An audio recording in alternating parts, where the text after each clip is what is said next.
Salut les infos, c'est Dédé l'informatique. Voilà, aujourd'hui on se retrouve pour une nouvelle vidéo justement sur le scripting. Alors pour ceux qui ne savent pas ce que c'est un scripting, je vais pouvoir vous montrer ça et on va pouvoir voir ça ensemble. Alors notre but aujourd'hui c'est de pouvoir vous montrer ce qu'on est capable de faire avec du script. On aura plusieurs choses à voir, notamment alors déjà toutes les commandes de base de tout ce qu'elles sont constituées et qu'est-ce qu'on a possibilité de faire après avec.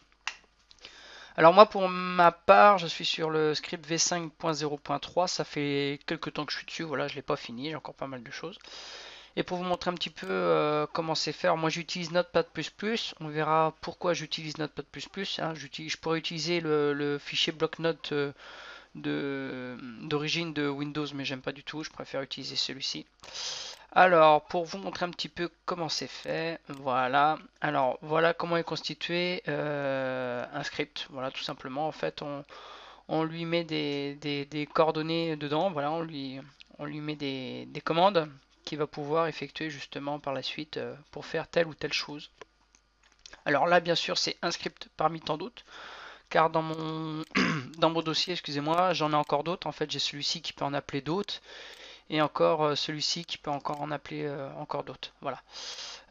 Les possibilités sont énormes, on peut faire énormément de choses avec du script, on peut faire de l'appel de logiciels tiers, on peut faire des sauvegardes, on peut créer des dossiers dans un répertoire, on peut faire on peut faire des suppressions, on peut faire énormément de choses. C'est pour ça qu'on va voir ça ensemble. Alors je me dis pas être une bête du scripting, pas du tout, mais voilà, j'ai des bonnes bases et puis ça me permet de faire certaines choses. Alors le script que je vous montre à l'heure d'aujourd'hui, en fait, c'est quelque chose qui permet d'être utilisé par moi-même, voilà, c'est personnel. Alors je vais montrer un petit peu comment il fonctionne, voilà. Alors voilà, je dis par qui il est présenté, bienvenue à toi, DDL, ça c'est le nom de la session. Alors je présente alors voilà l'heure et la date, et puis je dis que c'est un script bêta en v5.0.3. Alors, ce qu'on va pouvoir voir ici, justement, moi, mon script est fait en de grandes catégories. La première, l'installation de tout ce qui est comment software, voilà, pour les systèmes d'exploitation, et aussi des logiciels d'hardware, voilà, pour de la maintenance. Et en deuxième, bah, comme vous pouvez le voir, c'est de la maintenance informatique, tout ce qui va être hardware et software aussi. Ensuite, j'ai rajouté aussi des petits plus, comme par exemple changer la couleur du CMD si j'ai besoin, faire une update du script. Alors ça, je verrai ça prochainement. Et voilà, ça c'est vraiment un test. Après, celui qui le veut, je pourrais voir s'il n'y a pas de souci, je peux partager une fois fini. Pour l'instant, il n'est pas encore terminé. Voilà, et en C, vous avez la possibilité justement de pouvoir me contacter si besoin. Alors par exemple si on fait un test et que je fais 8, on voit qu'il n'y a rien qui se passe parce que tout simplement on n'effectue pas la bonne commande. Si maintenant je vais sur contacter, je vais sur C, voilà, on peut voir tout à fait que vous avez directement mon, mon site web où vous pouvez aussi avoir mon adresse mail directement dessus, voilà, pour pouvoir communiquer si vous avez besoin avec moi. Ensuite, alors je vous montre aussi qu'on peut changer aussi alors les couleurs. On va aller en 3. Voilà. Alors ici j'ai directement mis voilà le tableau des couleurs que ce soit pour alors c'est de l'hexadécimal, voilà, c'est en deux digits. Alors pour le premier, alors ça va être la couleur du fond, voilà. Après celle-ci va être la couleur qui va être devant. Voilà. Pour ce faire, par exemple, si je veux changer, je veux une couleur, je sais pas, bah tiens, on va faire 0 pour ma part et blanc sur brillance derrière. Voilà, on va faire 0F. Voilà, si je fais entrer, voilà, vous voyez que ça change. Et si par exemple voulez-vous quitter et que je dis non, tac, on peut recontinuer. Par exemple, si je fais tac tac tac tac tac, tiens, je vais prendre celui-là. Alors, je vais prendre, il y en a un que j'aime bien. Non, je vais prendre le bleu simple. Voilà. Et puis le magenta clair. Tiens, on va essayer voir ce que ça donne. Voilà, bon, vous voyez, c'est voilà, c'est des trucs qu'on peut changer. Alors par contre, je vais changer la couleur pour vous, que ce soit plus agréable au visu. Bon, on va rester comme tout à l'heure. Voilà, très bien. Yes, et c'est bon. Alors ensuite, ce qu'on peut voir, bon voilà dans installation, voilà comment c'est constitué. Alors je présente par exemple Ninit, voilà c'est un site. Alors si on va dessus il va directement nous lancer le site Ninit où vous avez possibilité après de cocher, voilà, et de choisir ce que vous voulez installer ou ne pas installer, voilà. Et l'avantage de ce site là en fait, c'est que tout s'installe en une seule traite. C'est un super avantage pour ceux qui connaissent pas Ninit, voilà. Mais je pense que depuis le temps, il y en a beaucoup qui doivent connaître. Ensuite, on a alors, j'installe plusieurs voilà, software. On a des anti-spam, des antivirus, des fichiers de compression, des documents. On a la possibilité de, voilà, alors ce qui est gros avantage, c'est que je peux récupérer les données d'un client, je peux faire des sauvegardes directes ou j'ai encore fait des choses avec Windows, voilà, que on va voir tout de suite. Alors par exemple, si j'ai besoin de récupérer les dossiers d'un client, voilà, moi c'est un gros avantage, c'est que je fais A. Et alors s'il n'est pas installé, si le logiciel n'est pas installé, alors hop, on va revenir vite fait, je vais le relancer. Si le logiciel n'est pas installé, il va s'installer. S'il est installé, voilà, il ne va pas le réinstaller. Justement, on verra ces commandes-là qui s'appellent if et else. Ça permet justement d'éviter de faire une réinstallation par-dessus. Alors par exemple, j'ai besoin d'installer WinRec Pro. Alors c'est un logiciel qui est préinstallé, voilà. Hein. Hop, je le lance directement. Vous voulez une version? Non, ça on s'en fout. Tac, et voilà, je peux directement travailler dessus. Pourquoi? Parce qu'en fait, moi je l'ai déjà là. C'est pour ça qu'il ne s'installe pas.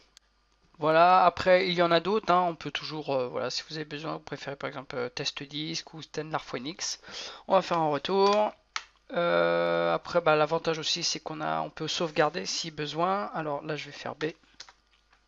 Alors Auto Backup Pro 6, c'est celui que je recommande, bien sûr. Bon, il est déjà, moi aussi c'est pareil, c'est une licence qui est préactivée, hein. Voilà, c'est pas quelque chose que j'ai acheté, mais que j'utilise propre pour moi. Après, bon, on en a d'autres gratuits, vous pouvez toujours rajouter. Là, c'est vraiment pour vous montrer un petit peu ce qu'on peut faire avec.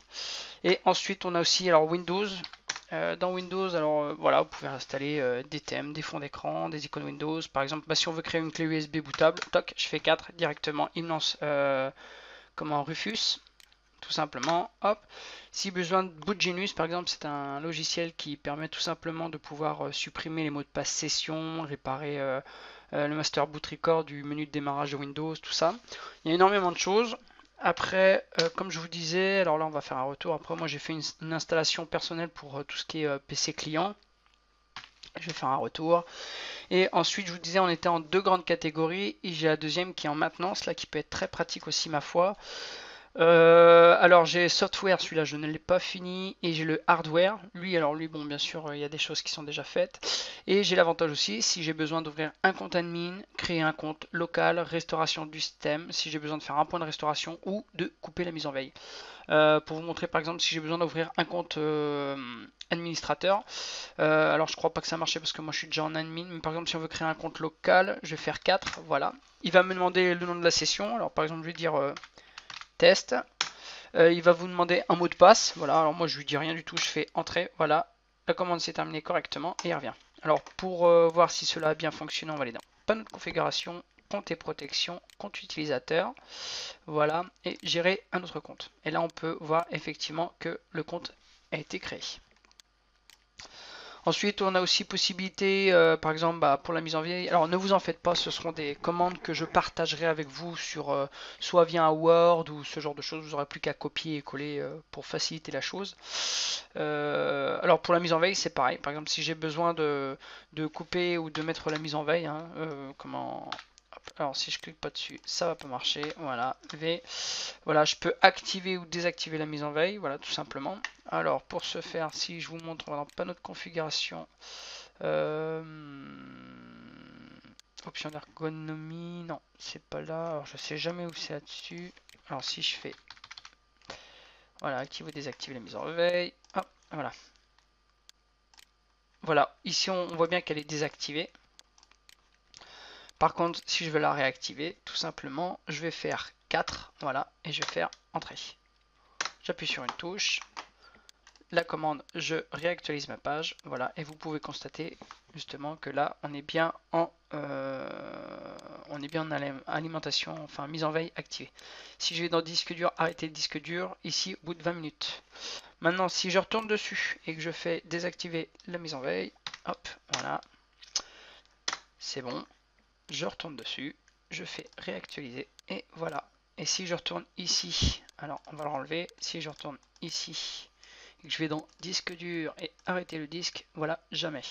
Alors c'est des commandes, bien sûr, vous pouvez très bien, une fois que vous avez créé ça, vous n'êtes pas obligé de le mettre dans un menu. Moi je l'ai fait parce que ça peut être bien, je l'ai mis en individuel, mais je l'ai aussi rajouté. Par exemple, que je vous ai montré tout à l'heure en retour, je vais vous faire voir vite fait. Dans blablabla, c'était dans installation, voilà. Ici, dans installation DDL, justement, j'ai tout un prérequis qui me permet en fait de ne pas rester devant l'ordinateur. Tout s'installe en mode silence. Et voilà, il coupe la mise en veille, comme ça quand il y a une mise à jour et tout ça, il n'y a rien qui se coupe.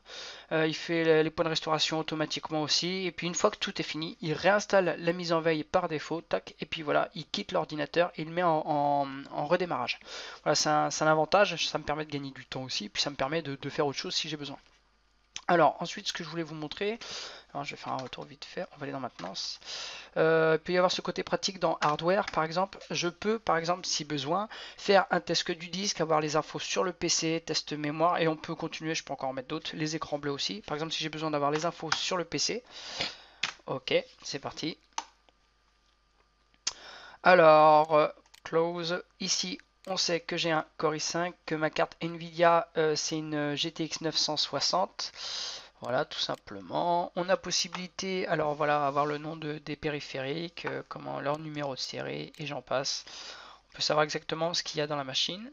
L'avantage ici, c'est qu'on peut aussi avoir les températures de chaque corps au niveau du processeur, ce qui peut être utile si vous voulez voir s'il chauffe ou pas.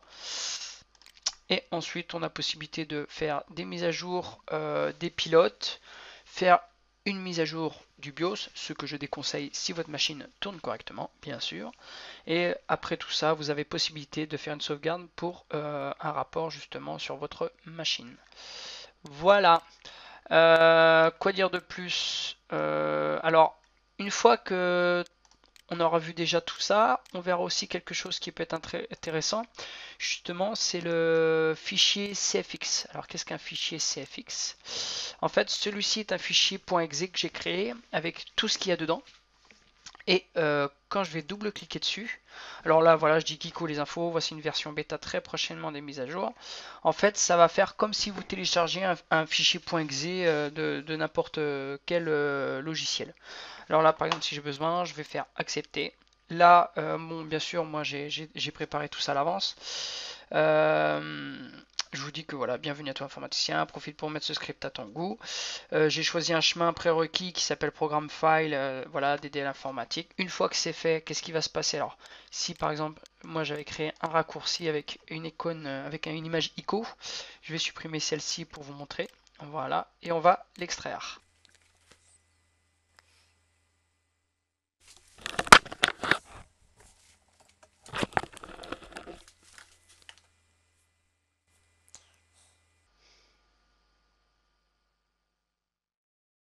Alors une fois que ça va être décompressé, vous allez voir un raccourci qui va arriver sur le bureau, ici, voilà, tout simplement. Et celui-ci permet tout simplement, voilà, de lancer le script en mode administrateur. Voilà, alors c'était pour vous montrer un petit peu ce qu'on peut faire, on verra encore énormément de choses, des sauvegardes, des récupérations, vous verrez. Sur ce, je vous dis à très bientôt, on verra la suite de la vidéo là prochainement pour voir les commandes de base. Allez, à plus tard.